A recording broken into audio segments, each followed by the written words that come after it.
Good morning everyone. ഇന്ന് നമ്മൾ പഠിക്കാൻ പോകുന്നത് ആസിഡ് ആൻഡ് ബേസ് സാൾട്ട് എന്ന ചാപ്റ്ററിലെ പ്രോപ്പർട്ടീസ് ആൻഡ് യൂസസ് ഓഫ് ആസിഡിനെ പറ്റിയിട്ടാണ് പഠിക്കാൻ പോകുന്നത്. അപ്പോൾ നമുക്കറിയാമല്ലേ, acid is a substance which gives H+ ions in solution in state.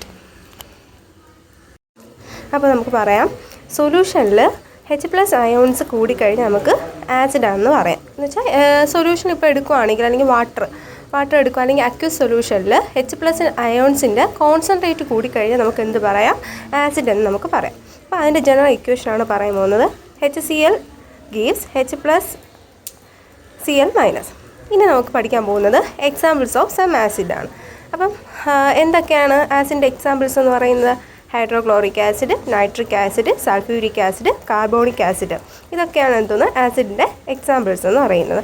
നമുക്കറിയാമല്ലോ, ഫ്രൂട്ട്സിലൊക്കെ എന്തൊക്കെ അടങ്ങിയിട്ടുണ്ട്? ആസിഡ് കണ്ടൻറ്റ് അടങ്ങിയിട്ടുണ്ടല്ലേ. ഇതൊക്കെ എന്താണ്? ഫ്രൂട്ട്സിൽ നമ്മൾ കഴിക്കുന്ന ഫ്രൂട്ട്സിലും വെജിറ്റബിൾസിലൊക്കെ എന്താണ്?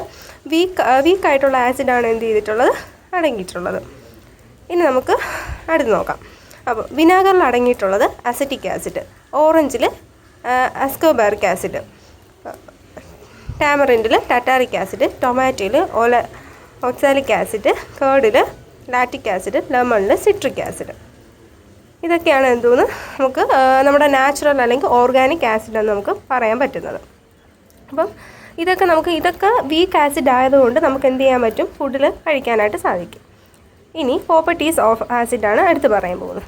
നമുക്കറിയാമല്ലേ, ആസിഡ് എന്ത് ടേസ്റ്റാണ്? സോ ടേസ്റ്റാണ് അല്ലേ. ആസിഡ് സോ ടു ടേസ്റ്റ് അല്ലേ. ആസിഡിൻ്റെ ടേസ്റ്റ് എന്താണ്? പുളിപ്പ് നിറഞ്ഞതാണ് അല്ലേ. അപ്പോൾ നമ്മൾ എന്തോന്ന് ആസിഡിൽ എന്തടങ്ങിയിട്ടുണ്ട്? മെയിൻ കോൺസ്റ്റിറ്റ്യൂവൻ്റ് പാർട്ടിക്കിൾ എന്ന് പറയുന്നത് എന്താണ്? ഹൈഡ്രജൻ അയോണാണ്.